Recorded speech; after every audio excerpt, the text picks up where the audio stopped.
다가 옥에 가두었다. 예전에 이런 광고가 있었어요. 갓난아이를 안고 밤잠을 설치는 엄마가 뛰노는 아이를 둔 엄마를 보면서 이렇게 생각했습니다. 부럽다. 언제쯤 우리 아이도 저렇게 클까? 부러워하는 마음으로 그 엄마 아이를 바라봤죠. 그런데 뛰어노는 아이를 둔 이 어머니가 교복 입은 자녀와 함께 걸어가고 있는 그 부모를 엄마를 부러워합니다. 그러면서 이렇게 이야기해요. 속으로 부럽다. 언제쯤 우리 아이도 저렇게 커서 교복을 입고 다닐 수 있을까? 이렇게 이제 부러워하는 것이죠. 이 청소년 자녀를 둔 엄마는 또 다른 사람을 부러워해요. 다 키워서 독립시킨 부모죠. 예. 그런데 아이러니한 것은 뭐냐면 자녀를 다 키워서 독립시킨 그 부모가 또 다른 사람을 부러워하는데 젊은 부모죠. 어린아이를 안고 있는 젊은 부모와 엄마를 부러워하면서 이렇게 이야기합니다. 저 때가 참 좋았는데. 공감이 굉장히 되실 것 같아요. 여러분 우리는요 모두가 서로 부러워하면서 살아가고 있지 않습니까? 그렇죠? 결국 모두가 부러워해요. 누군가를 부러워해요. 내가 없는 것이 누군가에게 있다면 끊임없이 부러워하는 자들이 우리라고 할 수 있지 않습니까? 처음에는요, 부러움으로 시작하지만 그 부러움의 마음이 깊어지면 질투가 되고 더 깊어지면 시기가 되기도 합니다. 17절, 18절 말씀 다시 한번 읽어볼게요. 17절, 18절 시작.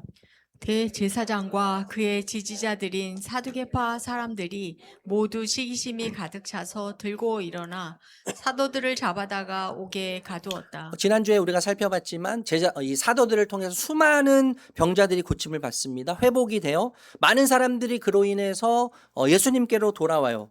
참 영광스럽고 기쁨이 넘치고 은혜스러운 현장이라고 할 수 있겠죠. 그런데 또 다른 누군가에게는 견딜 수 없는 꼴보기 싫은 이런 표현 써서 죄송하지만 정말 꼴보기 싫은 장면이고 현장일 수 있습니다. 누구에게요? 대제사장과 그리고 사두개파 사람들에게죠. 이들은 우리가 아는 것처럼 공의회 회원들이잖아요. 기득권이고 세력이 있고 힘을 가지고 있는 사람들이에요. 근데 그들은 전혀 기뻐하지 않습니다. 오히려 시기심이 가득 차 있죠. 시기심이 가득 차서 사도들을 체포해요. 중요한 것은요, 여러분, 그들이 단순히 기분 나빴다가 아니에요. 이 공회원들의 기분이 상했다가 아니죠. 그것이 아니라 중요한 것은 그들의 마음속에 시기심이 가득했다는 것이 중요한 거예요. 시기는 여러분 이렇게 정의하고 싶은데요. 우리의 마음으로 섬기는 우상이 가짜신이죠, 가짜신. 가짜신이 흔들릴 때 나타나는 증상입니다. 시기라고 하는 요 녀석은요, 우리 마음에서 하나님이 아닌 다른 것을 섬기고 있을 때, 하나님처럼 붙들고 있는 그것이 흔들릴 때 나타나는 증상이에요. 내가 붙들고 있던 자리, 내가 의지했던 어떤 대상, 내가 통제하고 싶었던 세계가 위협받을 때 모든 인간은 시기하게 됩니다. 제가 정말 많이 말씀드렸지만 신이 없는 사람은 없죠, 사실. 모두가 다 신을 섬기죠. 예, 우리는 영적인 존재로 창조되었기 때문에 영원한 세계를 추구하고 사모하고 신에 대해서 존경하고 예배하려고 하는 습성이 다 있어요, 우리에게요. 습성이 다 있는데 무신론자들 있잖아요. 신이 없다고 이야기하는 사람들은 사실 뭐예요? 신이 없다고 하는 자기 판단을 믿는 거거든요. 그러니까 나를 믿는 거예요. 무신론자들은 신이 없다고 하지만 신이 없다고 하는 자기 자신을 판단을 생각을 믿는 것이죠. 그러니까 모든 사람들은 다 신을 섬기는 거예요. 각자 나름대로의 신을 섬기고 각자 나름대로의 신을 예배한다고 할 수 있습니다. 여러분 대제사장 그리고 사두개파 사람들 여러분 이들은요 겉으로 보면 하나님을 섬기는 사람들이라고 할 수 있습니다. 성전을 지키고 율법을 말하고 종교적 권위를 가진 사람들이에요. 하지만 그들의 마음속 깊은 곳 그곳에는 하나님보다 더 소중한 것이 있었습니다. 하나님을 섬겼어요. 하나님을 얘기했어요. 하나님을 예배했어요. 그랬지만 그 마음속에는 하나님보다 더 소중한 어떤 것이 그들의 마음속에 저장되어 있었다는 것이죠. 자기 자리였을 것 같습니다. 그리고 권위였을 것 같아요. 자신의 영향력, 사람들의 인정, 사랑, 존중, 자신들이 통제할 수 있는 종교적 체계 이런 것들이었을 것 같다는 생각을 하게 돼요. 그런데 사람들의 시선이 하나님 대신에 이런 것들을 섬기고 있는 이 공회원들에게 있어서 사람들의 시선이 자신들에게 머물러야 함에도 불구하고 이제는 그 기적을 통해서 병고침 사건을 통해서 사도들에게 시선이 옮겨지기 시작했어요. 자신들의 영향력, 권위, 종교적인 체계가 흔들리는 것처럼 느꼈을 것이 분명해요. 그때 그들의 마음속에서 나온 것은 경배가 아니죠. 하나님이 하셨음에도 불구하고 성령의 능력이 나타나서 수많은 병자들이 고침을 받고 침상을 들고 온 사람, 침상에 누워서 온 사람들이 침상을 들고 나가는 말로 표현할 수 없는 영광스러운 광경을 경험했지만 그들의 마음속에서 나온 것은 하나님을 향한 경배가 아니었습니다. 뭐였어요? 시기였죠. 시기. 이것이 뭐예요? 시기의 무서움이라고 할 수 있죠. 여러분 시기는요. 단순히 나도 저것을 갖고 싶다는 마음이 아니죠. 단순히 나 저것 갖고 싶어 라고 하는 마음이 아닙니다. 시기는 탐욕에 가깝습니다. 좀 이따 우리가 한번 살펴보겠지만 여러분 시기는요. 남이 좋은 것을 가졌다는 사실 자체를 견디지 못해요. 견디지 못하면서 더 나아가서 남이 잘 되는 것을 기뻐하지 못할 뿐만 아니라 그가 내려오기를 간절히 바라는 마음이 담겨져 있죠. 시기에는요. 그러니까 그러면 시기는 자기 행복을 위해서 내 기쁨을 위해서 타인의 불행을 제물로 삼는 삐뚤어진 자기 사랑이라고 할 수 있습니다. 시기는 삐뚤어진 자기 사랑이에요. 다른 누군가 잘 되는 것을 배아파하면서 그가 내려오기를 바라는, 그가 더 불행해지기를 바라면서 내 기쁨을 채우려고 하는, 그래서 자기 중심적인 삐뚤어진 자기 사랑이 시기라고 할 수 있다는 것입니다. 여러분 공회는요 지금 시기심으로 가득 차 있어요. 그렇죠? 반면에 사도들을 생각하면 사도들은 성령으로 가득 차 있습니다. 공회 회원들은 시기심으로 가득 차 있고 지금 사도들은 성령으로 가득 차 있습니다. 굉장히 큰 메시지가 있는 것이죠. 여러분 둘 다 충만해요. 채워져 있어요. 그러나 그 안에 담긴 내용은 완전히 다른 거예요. 완전히 달라요. 그래서 중요한 질문이 이거죠. 나는 비어있는가? 나는 가득 차 있는가? 보다 훨씬 더 중요한 질문은 나는 무엇으로 차 있는가? 이거죠. 나는 무엇으로 차 있는가? 우리가 끊임없이 내 이 공허한 마음을 채우기 위해서 수많은 것들을 추구하고 수많은 것들을 채우지 않습니까? 근데 무엇으로 채우느냐가 너무나 중요한 거예요.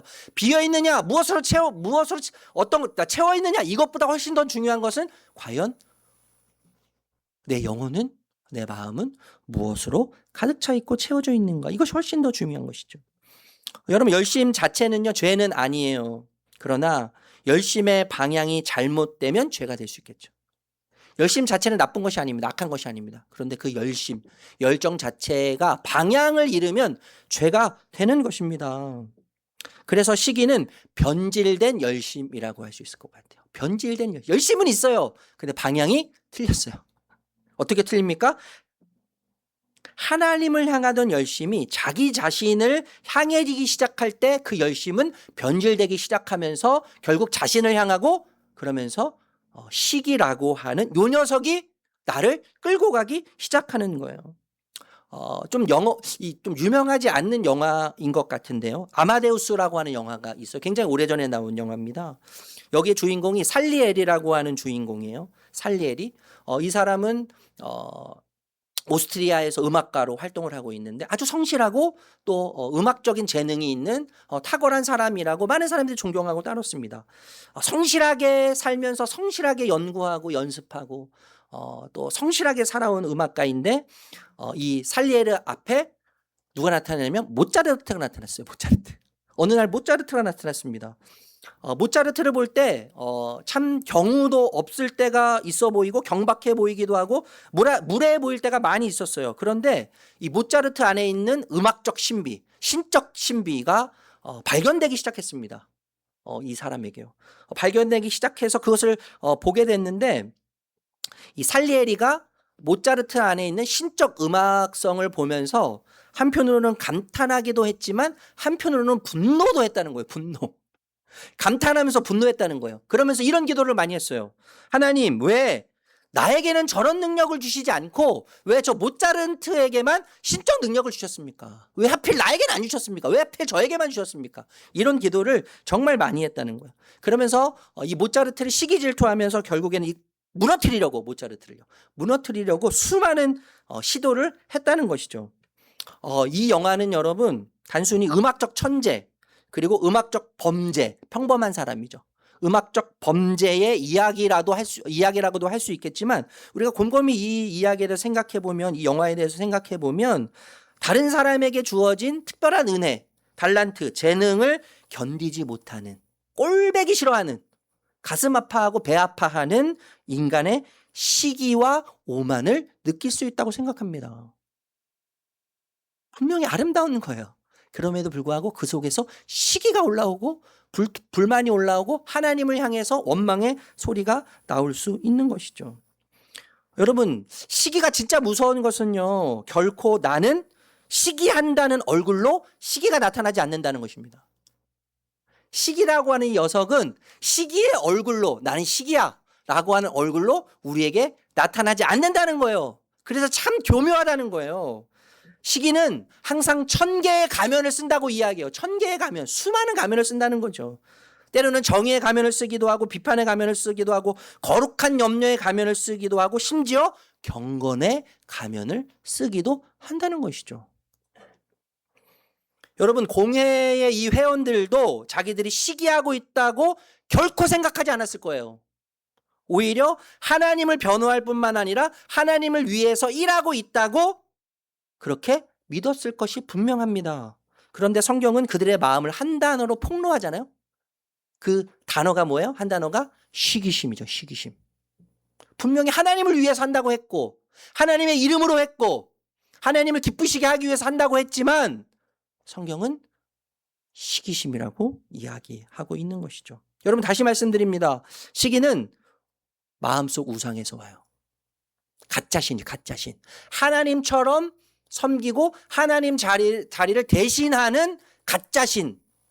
하나님이 주실 수 있음에도 불구하고 하나님이 아닌 다른 것을 하나님처럼 섬기면서 사랑하면서 하나님으로 착각하고 있는 그 어떤 것이 우상인데 시기는 이 마음속에 있는 우상에서 나옵니다.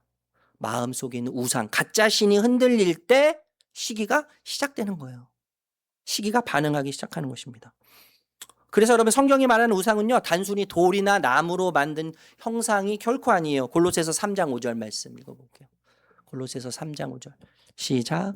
그러므로 땅에 속한 지체의 일들 곧 음행과 더러움과 정욕과 악한 욕망과 탐욕을 죽이십시오. 탐욕은 우상 숭배입니다. 여러분 탐욕은 우상 숭배라는 것을 우리가 누구보다도 잘 알고 있습니다. 탐욕은 우상 숭배. 여러분 탐욕이 뭐예요? 단순히 돈을 좋아하는 마음이 아니죠. 단순히 무언가를 더 가지려고 하는 소유하려고 하는 마음도 아니죠. 더 많은 소유를 통해서 그건 표면적일 뿐이고 더 많은 소유를 통해서 나의 안전과 나의 가치와 나의 만족을 얻으려고 하는 마음이 탐욕인 거예요.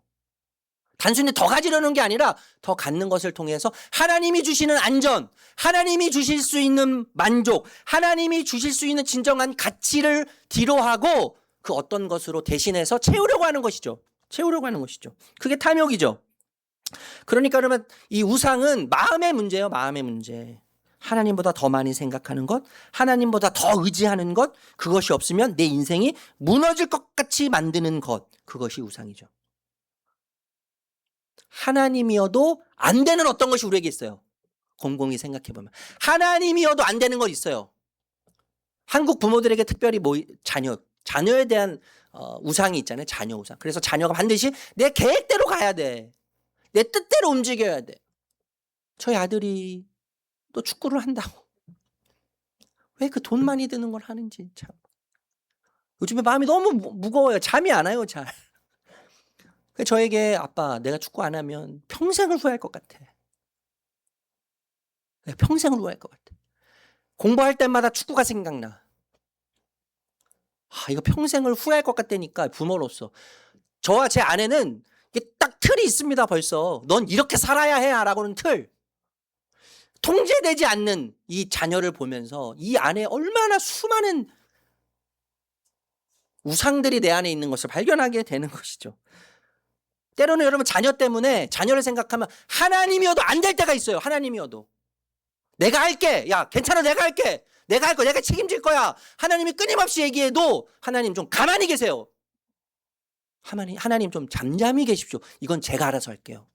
이건 제 영역이니까 하나님 잠시 좀 주무시고 계시고 이건 제가 알아서 할 거니까. 하나님이어도 안 되는 영역이 우리에게 되게 존재한다는 거예요. 이게 정말 무서운 거 아닙니까? 하나님이어도 안 되는 영역. 그럼 하나님이어도 안 되는 것을 생각하면 그것은 내가 섬기고 있는 우상일 가능성이 너무합니다. 너무해요. 그래서 우리는 종종요 좋은 것들을 다 우상으로 만들지 않습니까? 우리 자녀들 얼마나 소중한 거예요. 근데 자녀들을 우상으로 다 만들어요. 돈 필요한 거죠. 좋은 거죠. 저도 돈을 굉장히 좋아해요.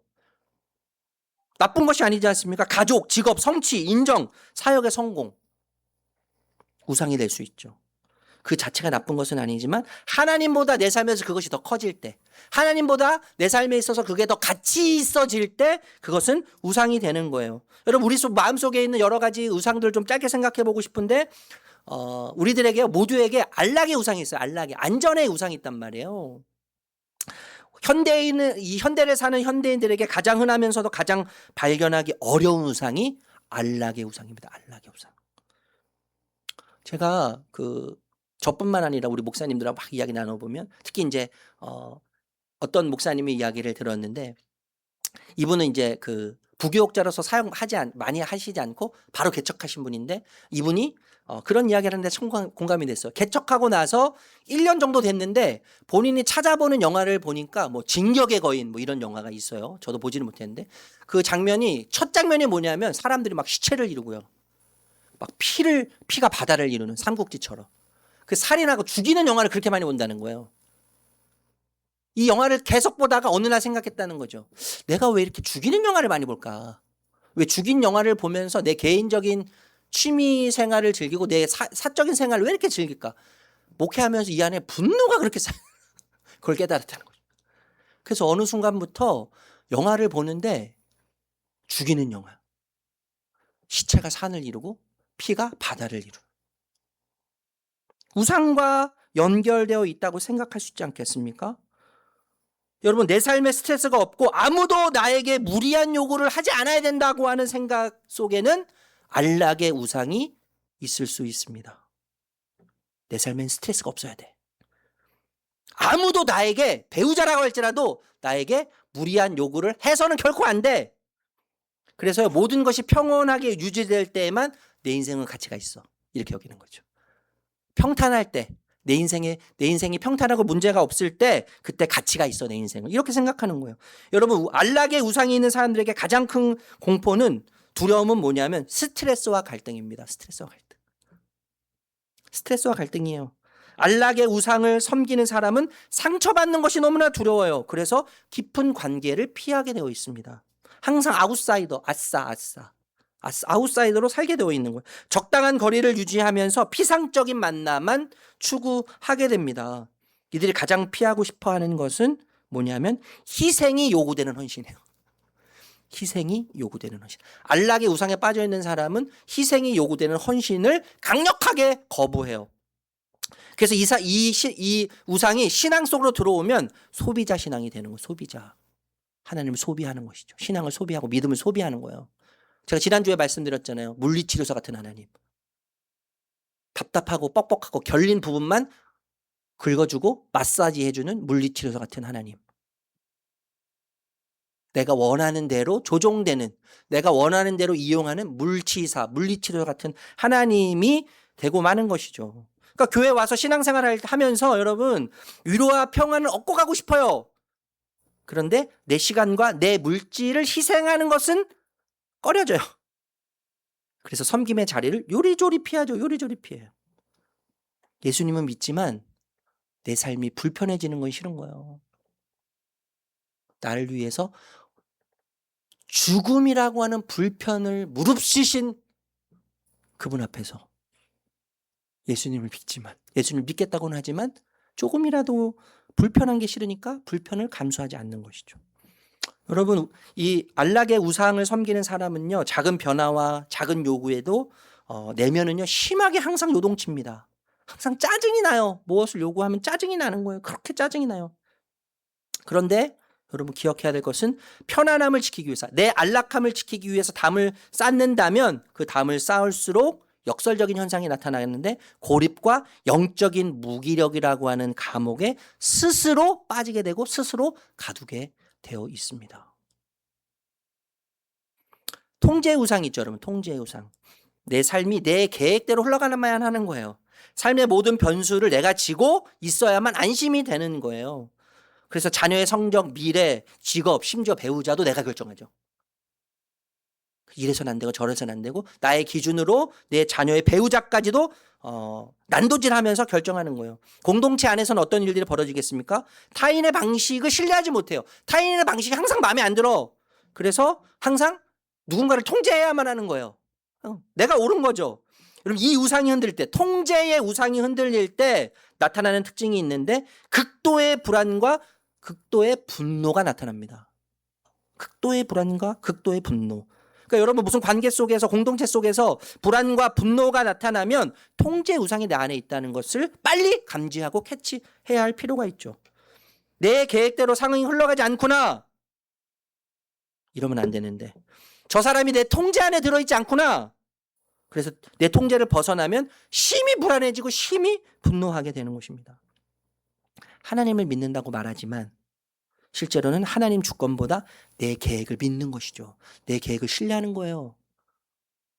내 기획력, 내 계획력을 신뢰하는 것이죠. 하나님이 아니라.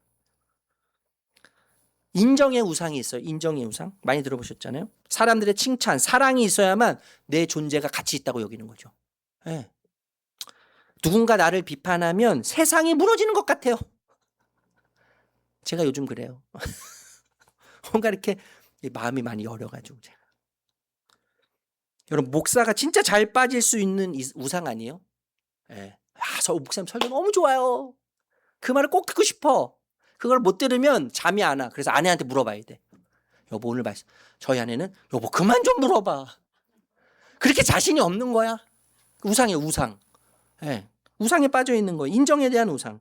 얼마 전 제가 지난주에 우리 권사님 한 분과 통화했는데 참 우리 권사님이 참 위로가 되면서도 씁쓸한 이야기를 저한테 하셨어요. 어떤 목사님 설교를 들으셨는데 그 목사님이 어떤 이야기를 하셨냐면 목사는 오해받기 위해 태어난 사람이다. 목사는 오해받기 위해서 태어난 사람이다. 그 말이 진짜 맞는 말인데 그 말이 진짜 서글픈 말이죠. 오해받고 싶은 사람이 어디 있습니까? 그죠? 그런데 목사는 오해받기 위해서 태어난 사람이다라는 하는 말이 정말 맞는 말 같아요. 여러분, 이 우상, 인정의 우상에 빠진 사람은요, 다른 사람의 시선에 항상 목말라 있습니다. 다른 사람의 시선에 항상 목말라 있어요.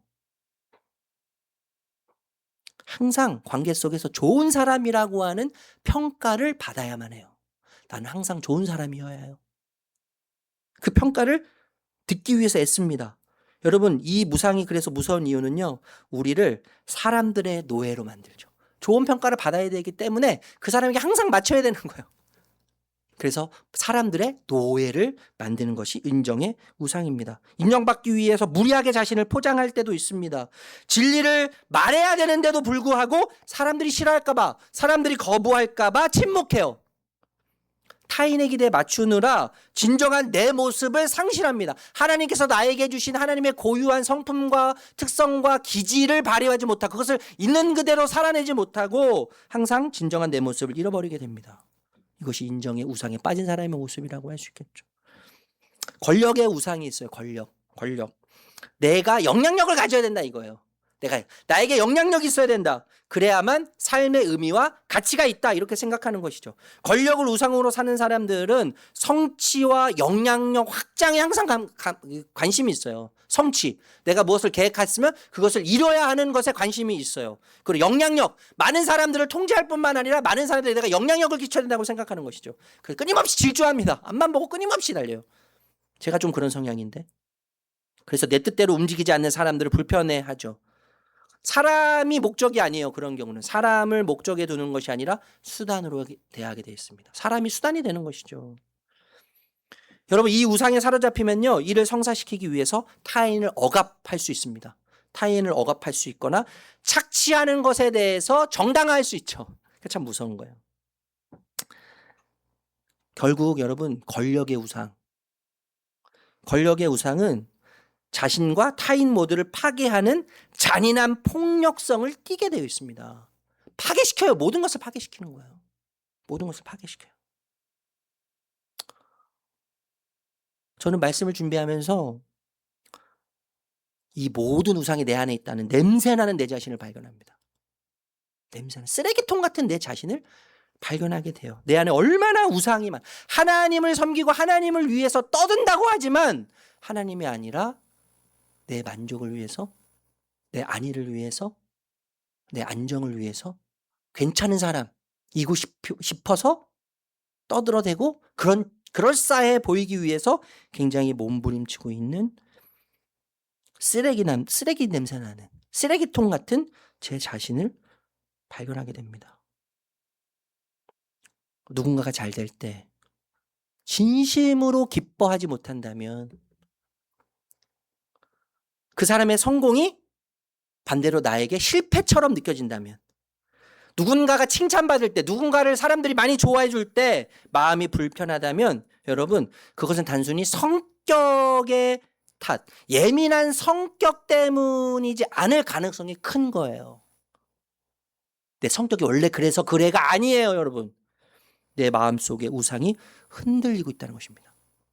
내가 하나님 대신에 섬기고 있는 것, 하나님 대신에 하나님처럼 붙들고 있는 그 어떤 것들이 지금 흔들리고 있다는 거예요. 여러분, 우리는 이 우상에서 어떻게 자유로워질 수 있겠어요? 우리는 지난주도 결심했습니다. 우린 신앙생활 하는 내내 계속 결심했어요. 그런데 그 결심이 얼마나 허무한지, 그 결심이 얼마나 허망하고 얼마나 힘이 없는지를 끊임없이 철저하게 깨달아요. 아, 나는 결심만으로는 살 수 없는 자구나. 내 결심이 나를 지켜주지 못하는구나. 내 결심이 얼마나 허무하고 허망한지를 우리는 끊임없이 깨닫습니다. 그렇지만 그럼에도 불구하고 결심은 너무나 중요한 것이죠. 결심이 필요합니다. 이제부터 시기하지 말아야지. 이제부터 인정에 매이지 말아야지. 이제부터 성공을 우상으로 삼지 말아야지 하지만 그렇지 못해요. 제가 한번 말씀드린 적이 있는데 스코틀랜드의 목사님 중에 토마스 찰머스라고 하는 목사님이 계세요. 이분이 이런 표현을 하셨어요. 새로운 애정이 주는 축출의 힘. 새로운 애정이 주는 축출의 힘. 그러니까 새로운 애정을 만나면, 새로운 사랑을 경험하면 내 안에 있는 가짜 사랑이 다 축출되기 시작한다는 거예요. 몰아서 사라지기 시작한다는 것이죠. 그러니까 마음의 우상, 가짜신을 몰아내는 유일한 방법은 우상보다 훨씬 아름답고 훨씬 매혹적이고 훨씬 매력적인 더 큰 사랑을 보는 거라는 거죠. 그 사랑을 경험할 때만 우상에서 벗어날 수 있다는 거예요. 결심이 아니라, 우리의 결심은 가장 기본적인 거라면 우리가 섬기는 우상보다 더 아름답고 더 고귀하고 더 고결하고 더 가치 있고 더 위대해 보이는 사랑을 경험할 때, 그 사랑이 내 안에 비치기 시작할 때 우리 안에 있는 가짜 신들이, 내 안에 있는 우상들이 점점 멀어지면서 벗어나기 시작한다는 것입니다. 바로 예수님의 죽음과 부활이죠. 죽음과 부활. 우리 초대교회에서 통해서 계속 우리가 묵상하고 있는 게 뭐예요? 이 사도들은 부활. 예수 그리스도의 죽음과 부활. 여러분, 우리가 다 알고 있죠, 머리로. 그런데 실제가 되지 못하죠. 우리 현실하고는 전혀 상관없는 이야기예요. 예수님께서 부활을 통해서 우리에게 끊임없이 다시 시작할 수 있다고 하는 메시지를 던지고 계시지만 우리는 예수님보다 현실을 크게 보는 이기심이 너무나 크죠. 하나님보다 내 사건을 더 크게 보고 내 앞에 펼쳐지는 일들을 더 크게 보는, 마치 그것을 하나님처럼 여기는 불신앙이 우리에게 정말 많이 있습니다. 여러분, 대제사장을 보세요. 사두개인을 보세요. 자기 권력과 자기 자리를 지키기 위해서 무고한 아무런 죄가 없는 사도들을 체포하고 감옥에 가두잖아요. 이것이 뭐예요? 우상의 방식이에요. 우상의 방식. 우상이 우리를 다스리는 방식이에요. 예. 자기를 지키기 위해서, 자기 권력과 자리를 지키기 위해서 무고한 사도들을 체포하고 감옥에 가두게 하는 우상의 방식. 여러분, 우상은요 항상 늘 나를 위해서 다른 사람을 희생시키라고 얘기하죠. 저 사람을 짓밟으라고 얘기하죠. 저 사람보다 뛰어나야 된다고 얘기하죠. 저 사람보다 능력이 많아야 되고 저 사람보다 더 많은 것을 소유해야 된다고 우상은 항상 우리에게 이야기하는 것입니다. 그리고 결국 우상은 우리 자신도 보이지 않는 감옥에 가두죠. 이게 우상의 실체예요. 그런데 예수님은 어떻게 하셨어요? 예수님은요 자신의 권력, 하늘 보좌를 지키시기 위해서 우리를 희생시키지 않으시는 분이십니다. 이 땅을 다스리시고 이 땅을 운영하시기 위해서 피조물들을 희생시키시고 이 피조물들에게 대신 값을 치르라고 하시는 분이 아니세요. 우리를 희생시키지 않으세요. 우리에게 짐짝을 보따리로 넘겨주시는 분이 아니세요. 오히려 우리를 살리기 위해서 자신의 권리를 내려놓으시는 분이시죠. 나를 위해서 희생을 직접 선택하시는 분, 그래서 희생을 직접 당하시는 분이 예수님이세요. 우리를 죽음과 저주의 감옥에서 꺼내기 위해서 예수님 당신이 체포되셨습니다. 그리고 예수님 당신이 십자가에 달리셨습니다. 거짓 대제사장은 자기 자리를 지키기 위해서 사람들을 감옥에 가두었어요. 그런데 참된 대제사장은 그 예수님은 우리를 감옥에서 건지기 위해 스스로 갇히셨어요. 이것이 뭐예요? 복음이에요, 여러분. 복음. 이 사랑, 이 더 크고 아름다운 사랑을 우리 안에 채울 때 우리 안에 있는 우상이 떠나기 시작하고 우상이 힘을 잃기 시작하는 것입니다. 말씀을 마칠게요. 여러분, 거짓 신들은요 우리에게 항상 말합니다. 야, 너 더 성공해야지 사랑받을 수 있어. 지금 부족해. 안 돼. 더 성공해야 돼. 더 가져야 돼. 야, 너 지금보다 더 인정받아야지 너 더 가치 있는 존재가 될 수 있어. 사람들이 널 부러워해야 돼. 지금보다 더 부러워해야 돼. 그래야 너는 가치 있는 존재가 될 수 있어. 너 지금보다 영향력을 더 가져야 돼. 더 영향력을 키워야 돼. 영향력을 더 키워야만 안전한 삶을 살 수가 있어. 이렇게 가짜신은 우리에게 이야기하죠. 그러나 십자가에서 죽음을 통과하신 나를 대신해 다시 살아나신 예수님은 뭐라고 말씀하세요? 너는 이미 내 사랑 안에서 존귀해. 이렇게 말씀하시죠. 너는 이미 존귀해. 우리가 항상 복음 고백하지 않습니까, 여러분? 나의 어떠함이 나를 향한 하나님의 사랑의 크기를 결정할 수 없는 거예요. 나의 어떠함 때문에 하나님의 사랑이 변질되지 않아요. 그분의 사랑은 항상 동일해요. 나의 어떠함과 상관없어요. 그분의 어떠함과 상관이 있어요. 그분의 성품에 기인한 그 사랑이 우리에 대해서 끊임없이 이야기하는 것이죠. 너는 존귀하다. 나는 너를 위해 내 자신을 내주었다. 여러분, 현실은 나로 하여금요 항상 하나님을 느끼지 못하게 하는 방식으로 나를 몰고 갑니다. 현실은. 그런데 진실은 뭐예요? 진실은 하나님께서 언제나 나에게 좀 전에 놔뒀던 말씀을 하고 계신다는 거예요. 그러니까 우리가 현실이 아니라 진실에 주목해야 될 필요가 여기에 있는 것입니다. 여러분, 이 사랑이 우리 마음에 채울 때 우상은 힘을 잃습니다.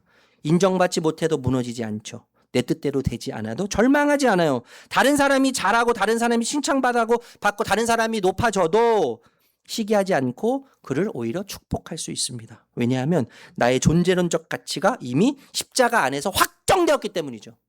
아멘? 확정되었어요. 십자가 안에서 확정되었기 때문이에요. 사랑하는 성도 여러분, 예수님은요 우리의 우상을 폭로하시기만 하는 분이 아닙니다. 예수님은 그 우상에서 우리를 자유롭게 하시죠. 자유롭게 하세요. 그 위대한 사랑이 시기를 몰아내고 우리의 무상을 무너뜨리고 주님 안에서 참 자유와 평안을 얻도록 그 사랑이 우리를 안내할 것입니다.